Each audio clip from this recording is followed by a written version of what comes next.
My name is Ben, and I am a rational man. Or at least I was. I am an electrical engineer by trade, a person who deals in logic, in currents and resistances, in things that can be measured, quantified, and explained. Ghosts, spirits, poltergeists, these were concepts I dismissed as the products of overactive imaginations, faulty wiring creating electromagnetic fields that induce paranoia or simply lies. That certitude was my armor, and it was shattered completely in a small, unassuming two-story house at 508 North 2nd Street in Atchison, Kansas, a place the world now knows as the Sallie House.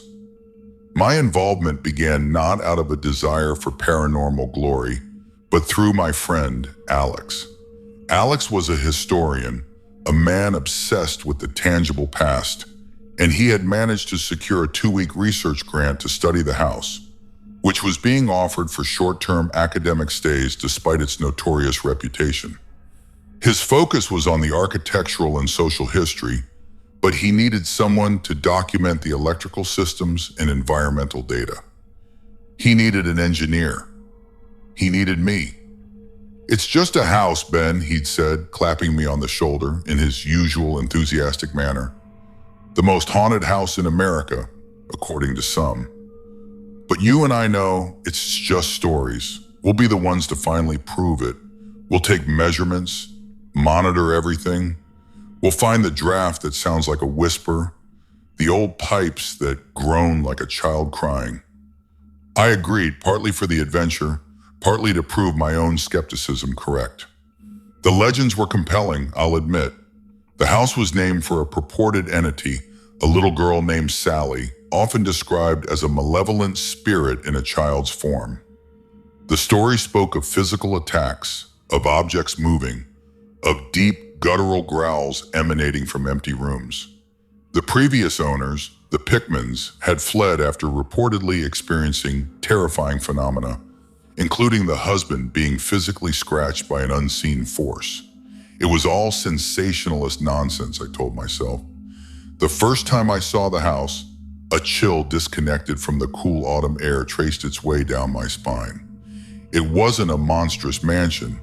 That would have been easier to dismiss. It was ordinary. A simple white clapboard house with a gabled roof and a small covered porch. It looked like a home. It looked like a place where a family should have been happy. The very normality of it felt like a disguise, a placid mask hiding something rotten within. We moved in on a Saturday. The air inside was still and heavy, carrying the faint, sweet smell of decayed flowers that no amount of cleaning seemed to eradicate. Our equipment was state-of-the-art. 4 static night vision cameras with infrared capability, 3 digital audio recorders, an EMF pump that cycled through frequencies, and my own suite of tools: Gauss meters, thermal cameras, and ambient temperature sensors. We set up a command post in the small dining room, a tangle of wires and laptops that represented the pinnacle of modern rationality.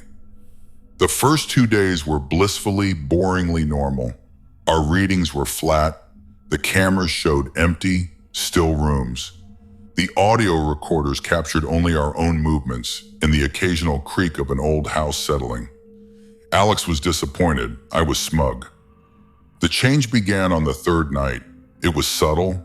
I was reviewing the thermal camera feed from the master bedroom, the room where Mr. Pickman had allegedly been attacked.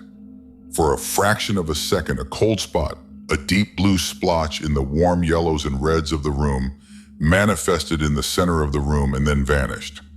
It was so fast, I almost dismissed it as a glitch, but the system log showed no errors. I marked the timestamp and said nothing to Alex, not wanting to fuel his hopes with what was likely an anomaly. That same night, I was woken from a deep sleep by the sound of music. It was faint, a tinny, discordant melody like a broken music box playing a half-remembered tune. I sat up in my cot, my heart thudding. Alex, in the cot across the room, was snoring softly, The sound seemed to be coming from the walls themselves. I grabbed a flashlight and my handheld EMF meter and crept out into the hallway. The meter remained silent, its needle steady. The music stopped the moment I stepped into the hall.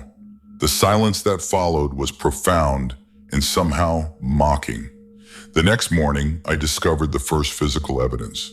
One of the digital audio recorders we had left running in the upstairs hallway, which had been fully charged the night before, was completely dead.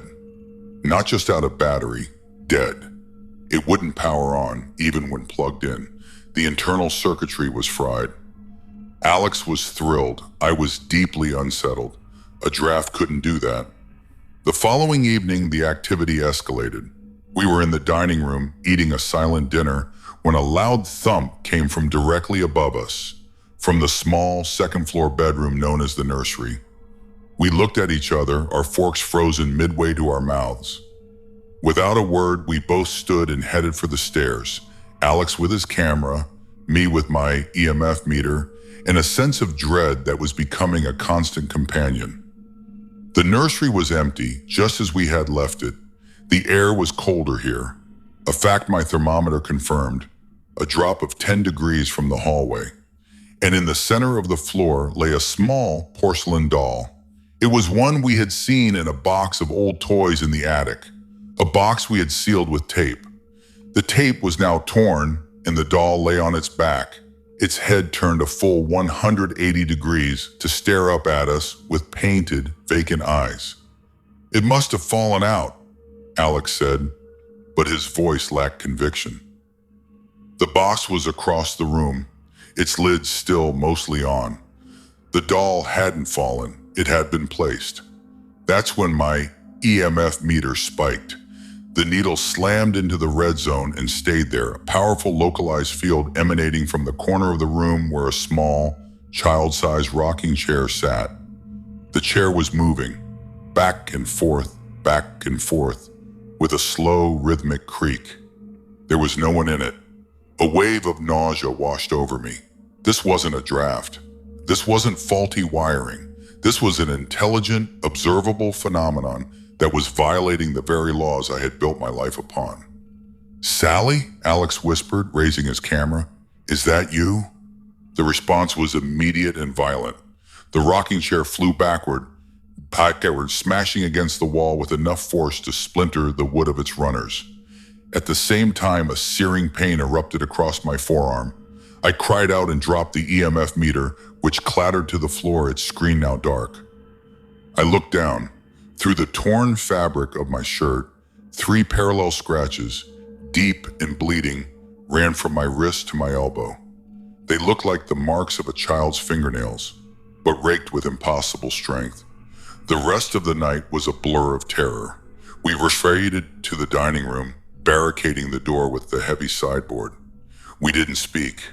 The evidence was no longer academic. It was carved into my skin. My rational world had collapsed.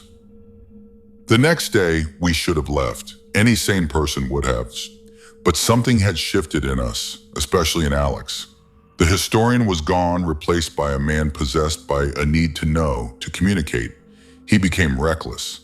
That afternoon, he decided to conduct an EP session in the master bedroom. I refused to go upstairs, staying in the dining room to monitor the cameras. I watched him on the laptop screen as he sat on the floor, the digital recorder between his legs. "Is there anyone here with us?" he asked, his voice echoing in the quiet room. Static hissed from the laptop speaker. Then a voice.